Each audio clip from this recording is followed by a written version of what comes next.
지난 2002년도에 제가 싱가포르에서 선교 훈련을 받고 이제 강도사 고시를 이제 보기 위해 한국을 잠시 방문했었습니다. 그때가 6월달 한일 월드컵이 한참 진행 중이었을 때였는데요. 제가 분명히 한국에 왔는데 제가 큰 충격을 받았습니다. 다른 나라 온 듯한 기분이 들었기 때문입니다. 모든 사람들이 전부 다 빨간 티를 입고 다녔고요. 그리고 대한민국 응원 소리가 어디서나 들려왔죠. 제가 문화 충격을 받았어요. 아니, 언제 이렇게 한국이 바뀌었나. 그 당시 우리 민족은 한일 월드컵 4강 진출을 통해 아마 그런 걸 느끼셨을 거야. 정말 하나님이 이 한많은 이 민족을 위로하시는구나. 아마 그런 걸 여러분 많이 겪으셨을 것입니다. 그래서 우리는 그 축제를 통해 참 많은 노래를 부르게 되었죠. 이스라엘 백성들에게 가장 큰 축제는 바로 출애굽의 축제였습니다. 바로 홍해바다 사이로 마른 땅을 건너간 사건이었죠. 무려 400년 만에 노예살이에서 벗어난 그 축제. 홍해라는 가장 큰 장애물이 갈라지는 감격을 경험했습니다. 400년간이나 자신들을 지배했던 이 바로와 그 군대들이 홍해바다에 수장되는 것을 목도했죠. 이제 이스라엘 백성들은 모세와 미리암과 더불어 아름다운 찬양을 시작합니다. 1절과 2절을 다시 보시면 이때 모세와 이스라엘 자손이 노래로 여호와께 노래하니 일러스되, 그들은 구원을 경험하고 노래를 시작합니다. 그래서 이 출애굽 15장의 이 노래는 성경에 나와 있는 첫 번째 찬송입니다. 첫 찬송은 출애굽의 바닷가에서 울려 퍼졌죠. 내가 여호와를 찬송하리니 그는 높고 영화로우시며 말과 그 탄자를 바다에 던지셨음이로다. 그러면서 여호와 하나님을 향하여 이렇게 아름답게 고백하죠. 여호와는 나의 힘이다. 나의 노래시고 나의 구원이시고 나의 하나님, 내가 그를 찬송하고 내 아버지 하나님, 내가 그를 높이리로다. 그래서 이후 성경의 모든 저자들은 언제나 출애굽의 감격을 자신의 시와 기도에 사용했습니다. 출애굽은 구약 백성들에게 찬송의 원천이었죠. 그러면 신약에 사는 저와 여러분들에게 이 찬송의 원천이 있다면 무엇일까요? 사실 약 3400년경에 팔레스타인 땅에 있었던 이 출애굽의 사건은 우리와 굉장히 먼 듯한 느낌을 갖습니다. 그러나 흥미롭게도 이 신약 성경의 이 저자는 출애굽의 이 사건을 세례와 연결을 시켜 주므로 우리와 어떤 관계가 있는지를 다리를 놓아줍니다. 고린도전서 10장 1에서 2절을 보시면요, 형제들아 난 너희가 알지 못하기를 원하지 아니하노니 우리 조상들이 다 구름 아래에 있고 바다 가운데로 지나며 모세에게 속하여 다 구름과 바다에서 뭘 받았습니까? 세례를 받았대요. 신약의 저자들은 출애굽의 사건을 세례와 연관하고 있습니다. 세례. 자, 여러분, 세례란 한마디로 말하면 죽고 다시 사는 거죠. 죽고 다시 사는 것. 즉, 이스라엘 백성들이 홍해바다로 들어갔다는 것은 그들의 옛 생활이 죽었다는 것이죠. 그리고 그들이 홍해바다에서 다시 마른 땅으로 나온 것은 그들에게 새로운 인생이 시작된 것입니다. 죽고 다시 삶. 그래서 사도 바울은 로마서 6장에 보게 되면 바로 우리 모두가 바로 모세에게 속한 것이 아니라 그리스도 예수에게 속하여 이러한 죽고 다시 사는 세례를 받았다고 증거하죠. 로마서 6장 3에서 4절을 다 같이 읽어봅시다. 시작. 무릇 그리스도 예수와 합하여 세례를 받은 우리는 그의 죽으심과 합하여 세례를 받은 줄을 알지 못하느냐. 그러므로 우리가 그의 죽으심과 합하여 세례를 받음으로 그와 함께 장사되었나니 이는 아버지의 영광으로 말미암아 그리스도를 죽은 자 가운데서 살리심과 같이 우리도 또한 새 생명 가운데서 행하게 하려 함이라. 할렐루야. 세 가지로 우리가 죽음을 체험했죠. 주님과 함께 우리는 죽었고 주님과 함께 장사되었고 또 주님과 함께 다시 부활하였습니다. 이것이 우리가 받은 세례의 증거이죠. 그러니까 우리가 보통 예식의 차원에서 받는 세례는 우리가 이미 예수님과 함께 죽고 다시 살아난 것을 공적으로 공표하는 기회이죠. 자, 그래서 우리는 그리스도 안에서 날마다 이러한 영적 출애굽을 경험하고 다시 기억합니다. 그래서 자, 출애굽이 이스라엘 백성들에게 찬양의 원천이라면 우리 신약 백성들에게 찬양의 원천은 무엇일까요? 돈일까요? 권력일까요? 아니면 우리 건강일까요? 다 같이 따라하겠습니다. 십자가가 우리 찬양의 원천입니다. 시작. 십자가가 우리 찬양의 원천입니다. 믿으십니까? 히브리서 13장 15절에 보면 그러므로 우리는 예수로 말미암아 항상 찬송의 제사를 하나님께 드리자. 이는 그 이름을 증언하는 입술의 열매니라. 자, 오늘 하루 아침에 눈을 뜨셔서 오늘 하루 온종일 얼마만큼 하나님을 찬양하셨습니까? 얼마만큼? 지난 한 주간 여러분 하나님의 이름을 얼마만큼 찬양하셨습니까? 만약 우리가 하나님 앞에 드릴 찬양의 그 양을 우리가 질적으로든 혹은 시간적으로든 다 채우지 않았으면 여러분은 주말 이 앞두고 굉장히 마음의 허전함을 지금 느끼실 것입니다. 그러나 욥처럼 사업도 안 되고 건강도 잃고 형통하지 못했다 할지라도 주신 자도 여호와 취하신 자도 여호와 나는 다만 여호와를 찬양할지어다. 그렇게 고백한 분들은 이 시간 성령의 큰 기쁨이 넘쳐남을 믿습니다. 그러면 우리가 구원받은 이 감격을 날마다 찬송할 수 있는 이유가 무엇일까요? 첫 번째로 절대 절망이 절대 희망으로 바뀌기 때문입니다. 첫 번째 이유를 같이 읽어보겠습니다. 시작. 절대 절망이 절대 희망으로 바뀌기 때문입니다. 자, 절대 절망. 우리 인생 중에 몇 번은 아무런 희망을 보지 못하는 지점에 이르게 되죠. 이스라엘 백성들, 우리가 계속 나누지만 앞에는 홍해 바다가 넘실대고 또 뒤에는 이집트 군대가 추격해왔죠. 모세도 분명히 확신은 있었지만 구체적 방법을 제시하지 못하고 있었죠. 그때 바로 하나님은 바로 이 절망의 바다를 가르시고 그 한가운데에 바로 생명의 길을 보여주셨죠. 우리 오늘 출애굽기 15장 19절을 보십시오. 같이 읽어보겠습니다. 시작. 바로의 말과 병거와 마병이 함께 바다에 들어가매 여호와께서 바닷물을 그들 위에 되돌려 흐르게 하셨으나 이스라엘 자손은 바다 가운데서 마른 땅으로 지나간지라. 아멘. 그래서 오늘 본문의 15장을 보게 되면 이 절대 절망이 절대 희망으로 바뀌는 장면을 여러 가지 단어로 묘사하고 있어요. 예를 들어 15장 1절에 보면 하나님은 말과 그 단자를 바다에 던져버리셨다라고 묘사하고 5절에 보시게 되면 깊은 물이 그들을 덮으니 그들이 돌처럼 깊음 속에 가라앉아 버렸다라고 다양한 방법, 다양한 칼라, 우리 원문을 히브리어로 보게 되면 본문을 굉장히 다양한 단어로 본인들이 경험한 이 구원의 감격을 노래하고 있습니다. 자, 그럼 사랑하는 성도들이요, 앞서 이 출애굽이 구약 백성들에게 찬양의 원천이라면 우리 신약 백성들에게 있어서 찬양의 원천은 무엇이라고 말했습니까? 바로 십자가라고 나누었죠. 자, 성경을 보게 되면 우리가 받은 이 십자가의 구원을 굉장히 많은 다양한 단어로 표현하고 있어요. 예를 들어서 고린도전서 1장 30절을 다 같이 읽어볼까요? 1장 30절 시작. 너희는 하나님으로부터 나서 그리스도 예수 안에 있고 예수는 하나님으로부터 나와서 우리에게 지혜와 의로움과 거룩함과 구원함이 되셨으니. 아멘. 얼마나 아름다운 구절입니까? 제가 20대 초반 때 이 말씀을 알고는 얼마나 감격이 되었는지 몰라요. 주님이 내 의로움이시구나. 주님이 내 거룩하심이구나. 주님이 내 대신 죄가 되셨구나. 내가 주님만을 자랑할 수밖에 없구나. 그것이 얼마나 내게 찬양의 샘물이 되었는지 모릅니다.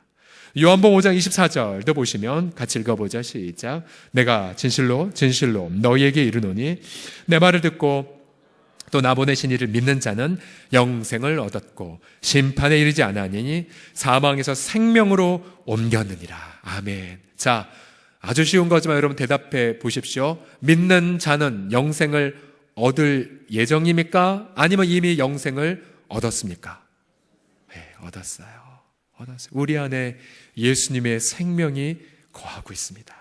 그리고 우리는 심판에 이르지 아니하고 이미 우리의 호적부는 주민등록번호를 떼보면 우리 홍제동 아무개가 아니라 바로 천국동, 바로 예수님 촌, 거기가 바로 우리의 호적이 됐죠. 로마서 8장 28절도 보게 되면 우리가 알거니와 하나님을 사랑하는 자, 곧 그의 뜻대로 부르심 입은 자들에게는 같이 읽어보겠습니다. 시작. 모든 것이 합력하여 선을 이루느니라. 아멘. 8장 28절이 모든 것을 읽을 때는 이 모에 강조를 둬야 됩니다. 아주 길게 하셔야 돼요. 모든 것이. 이번 한 주간 여러분의 삶 속에 절망을 가져다 준 그 무언가가 있습니까? 그러나 그 무언가조차도 결국 이 모든 것 안에 포함되기에 그것조차도 하나님의 아름다운 선을 이루게 될 줄을 믿습니다. 예레미야 29장 11절을 역시 같이 읽어보지요. 시작. 여호와의 말씀이니라. 너희를 향한 나의 생각을 내가 아나니 평안이요 재앙이 아니니라. 너희에게 미래와 희망을 주는 것이니라. 아멘. 이번 한 주간 내겐 더 이상 미래가 없다라고 고개 숙인 분들, 주님 말씀하십니다. 아니야, 십자가를 믿는 너에게 바로 미래가 있고 소망이 있단다. 이 말씀을 붙잡으시고 식었던 찬양을 다시 회복하는 우리 모두가 되기를 예수님의 이름으로 축복합니다. 자, 두 번째로 구원받은 감격을 날마다 찬송할 수 있는 이유는 우리가 날마다 기가 막힌 인도하심을 받기 때문입니다.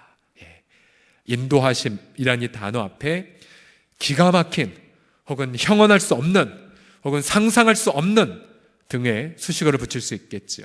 자, 13절을 보시면 인도하다 혹은 가이드하다라는 단어가 두 번 쓰이면서 이렇게 말합니다. 같이 읽겠습니다. 시작.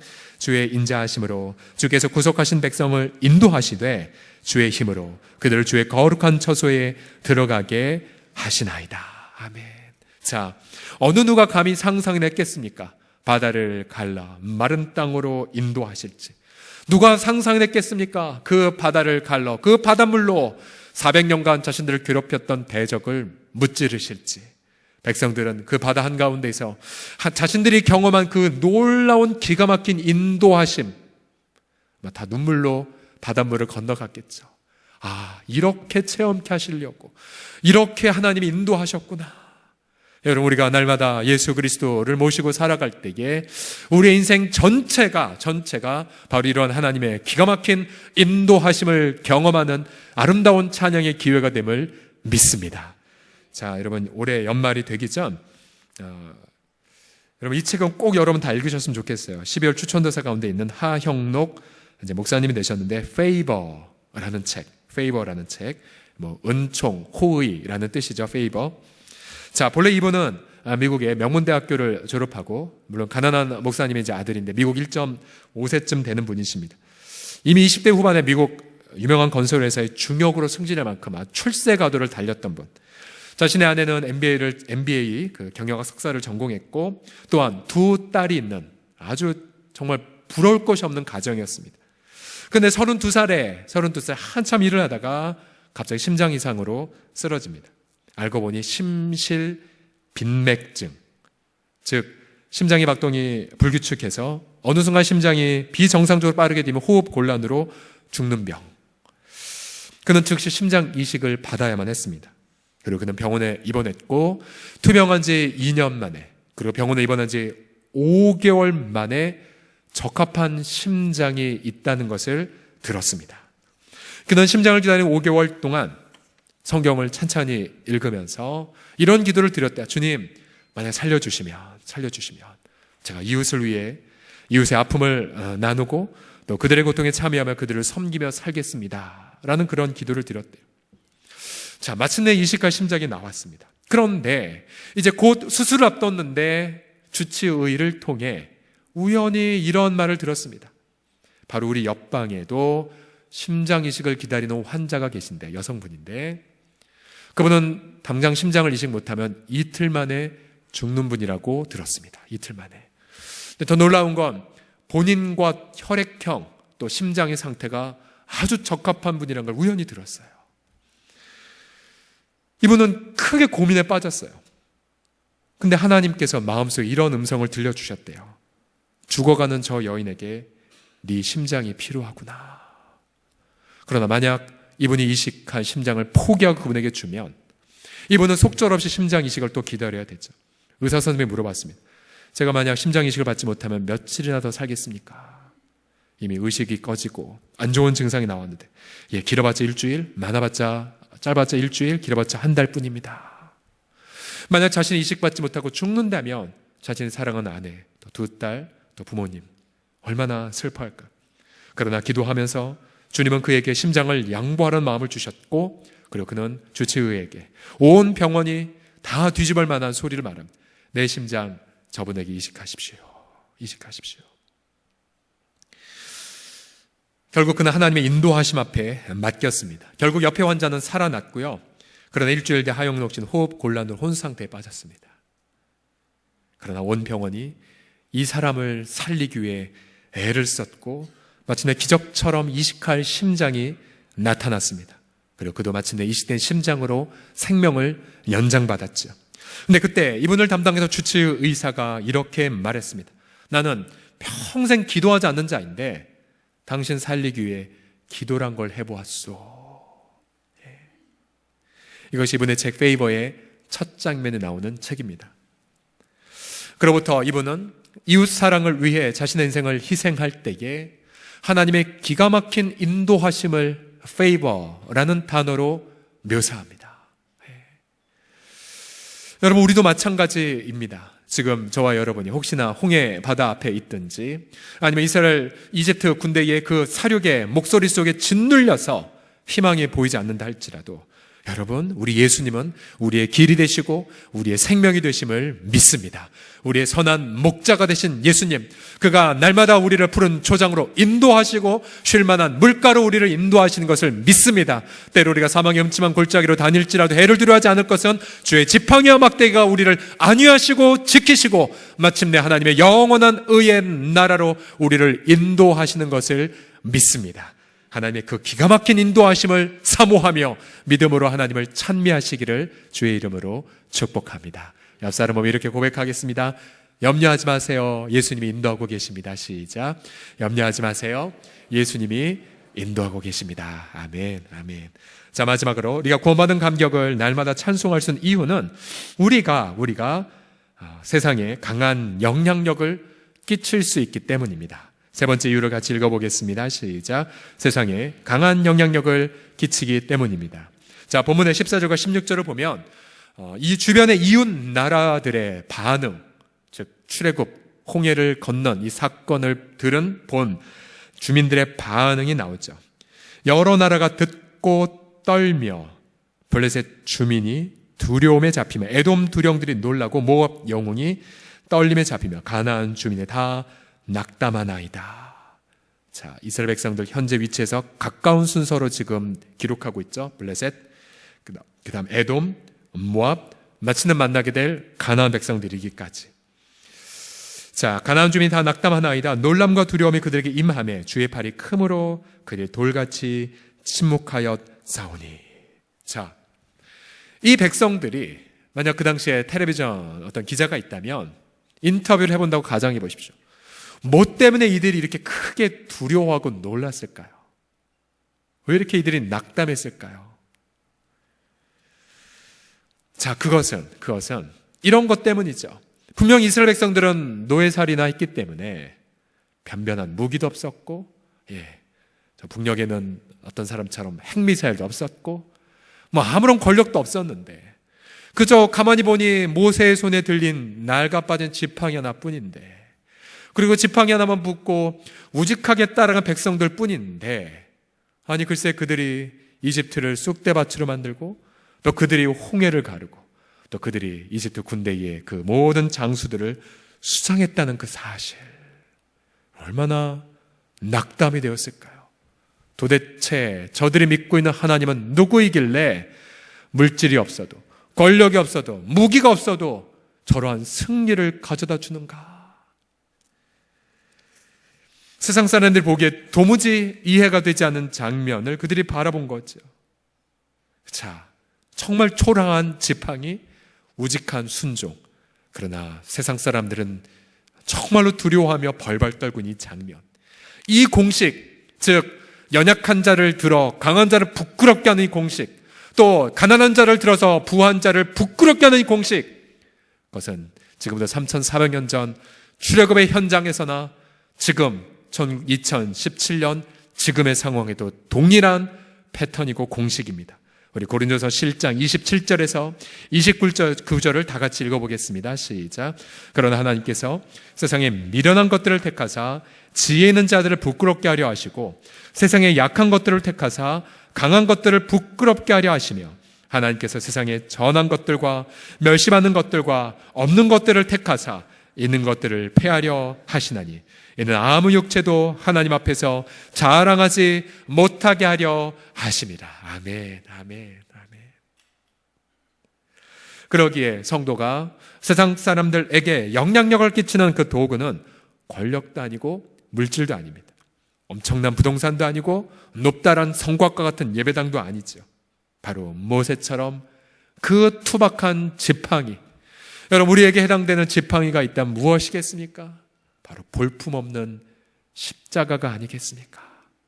사람들 보기에 어리석어 보이는 십자가, 사람들 보이기에 너무나 무능해 보이는 십자가, 사람들 보이기에 너무나도 정말로 연약해 보이는 그 십자가. 그러나 우리가 그 십자가를 붙잡고 우직하게 소처럼 한 걸음 한 걸음 걸을 때에 바로 그 걸음의 모든 발자국들이 우리 주변의 이웃들에게 강력한 영향력을 끼치는 주님의 도구가 되게 하실 줄을 믿습니다. 저는 너무 감사해요. 왜냐하면 우리 공동체에 이렇게 우직한 분들이 너무나 많기 때문에 그래요. 너무 많기 때문에. 제가 오늘 약간 좀 늦게 올라왔는데요. 우리 어하나 식구들 잠깐 보고 이렇게 늦게 올라왔는데 여러분 찬양 소리를 제가 밖에서 들으니까 너무나도 이렇게 충만한 소리. 그러면서 제가 그런 걸 깨달았어요. 여러분들은 아직도 하나님 우리 공동체 안에 부어주시는 은혜가 얼마나 큰지 다 모르시는 것 같아요. 자부심을 느껴도 좋아요. 그러니까 우리 인간을 자랑하는 뜻이 아니라 우리가 누리는 예수 안에서 연약한 자가 누리는 하나님의 그 강함, 어리석은 자가 누리는 하나님의 그 지혜의 그 놀라움을 저도 그렇고 아직 다 체험하지 못하고 있습니다. 이틀 전에 우리 홍은일동에 계신 우리 동장님께서 사회복지를 담당하신 직원과 함께 저희 교회를 찾아오셨어요. 저희가 이제 바자회 수익금의 일부를 포방터 시장 상인을 지원하기 어떻게 할까 고민하다가 우리 사회위원을 담당하시는 이제 분들이 이런 아이디어를 내셨어요. 돈을 주기보다는 우리 상품권을 구입해서 주자. 제가 처음 봤어요. 포방터 시장 상품권. 그러니까 이 상품권은 요 동네 근처에서는 안 되고 우리 동네에서만 쓸 수 있는 상품권입니다. 저희가 그것을 구매해서 관내에 소외된 이웃에게 전달해 드리달라고 전달하는 시간을 가졌어요. 그러면서 우리 동장님이 정말 교회가 이런 일을 해줘서 너무나 고맙다고, 또 지난번 김장도 잘 전달했노라고 그렇게 치하를 해주셨어요. 그래서 얼마나 감사한지 몰라요. 얼마나 감사한지. 우리 그냥 작은 정성을 나눈 것뿐인데 이러한 영향력이 하나님의 은혜로 세워진 것 앞에 얼마나 감사한지 모릅니다. 아마 이번 주일날 아마 영상이 준비될 텐데요. 지난 토요일에는 우리 제1기 태교학교가 이 베이비 샤워 파티를 끝으로 마무리되었어요. 베이비 샤워란 뭐냐면 이제 보여주다, 이제 물로 목욕시키는 개념이 아니라 아직 뱃속에 있지만 나올 것이라 여기고 이제 축하 파티를 하는 장면이에요. 제가 영상을 통해 보니까 참석한 자매들이 너무나도 행복해하고 많은 위로를 받았습니다. 저한테 말씀드렸다시피 우리 미혼모 자매들도 있었고요. 태중에 있는 아이에게 이제 편지를 읽어주는 우리 자매들의 눈에는 정말 감격의 눈물이 가득했습니다. 외부교회 교인도 이렇게 참석을 했는데 이런 말을 담당 교육자에게 말해주었다고 합니다. 홍성교회가 너무 좋아서 자신의 교회에 맡은 일만 아니면 당장 옮기고 싶다. 물론 그런 분은 받으면 안 되죠. 그게 충성이 되겠지만 이런 말을 여러 번 해주었습니다. 제가 우리 공동체에 일일이 거론할 수 없는 많은 지체들의 우직한 순종, 돈으로 한 게 아니더라고요. 권력으로도 한 것이 아니었어요. 정말 거친 십자가를 붙잡고 정말로 모세처럼 이스라엘 백성처럼 우직한 순종을 통해 하나님은 여러분들을 통해 아름다운 영향력을 지금 끼쳐 나아가고 계십니다. 할렐루야. 앞서 소개했던 하영록 씨는 이제 새로운 심장을 이식하고 나서 타마스라는 건축 회사를 설립을 해요. 본인이 병원에서 경험한 것을 바탕으로 해서 건축회사의 그 미션 스테이먼트, 사명선언문이 뭐냐면 이겁니다. 우리는 이웃을 돕기 위해 존재한다. 무슨 구제단체도 아니고 교회도 아니고 건설회사, 설계회사가 이런 사명을 갖고 있습니다. 그러면서 항상 이웃을 섬기고 세상을 축복하게 회사를 이제 운영을 했어요. 그러다가 한 번은 이제 마이애미에 있는 그 자동차만 6,000대가 들어가는 거대한 주차 빌딩을 건설하려고 하는데, 이제 오픈을 얼마 안 앞두고 큰 문제가 생겼습니다. 이 주차 타워의 기둥들이 다 금이 가기 시작한 게 발견된 거예요. 난리가 난 거죠.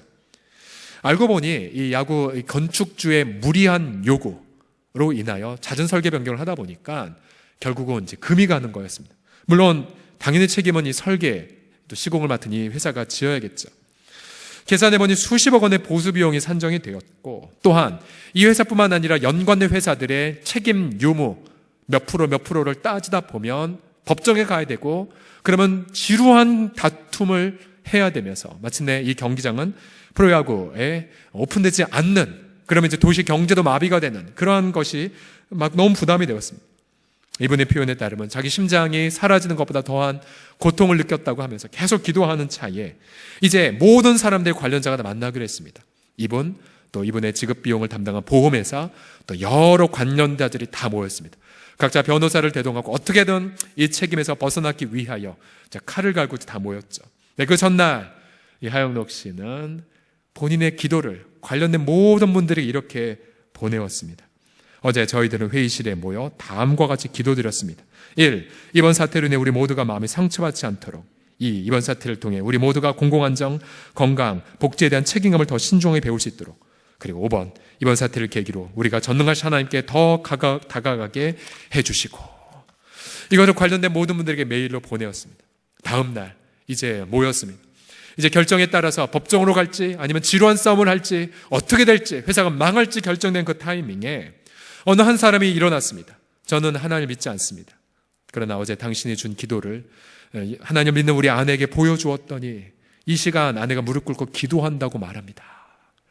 그러면서 이제 여러 가지가 이제 오고 가기 시작했습니다. 어떤 분은 너무나 마음이 두려웠는데 당신의 기도를 듣고 마음이 평안해졌습니다. 그러고 나서 이제 얼마 안 있다가 하영록 대표는 이렇게 말했습니다. 제가 모든 것을 우리 회사가 또 제가 풀로 완벽하게 책임을 지겠습니다. 책임을 지겠습니다.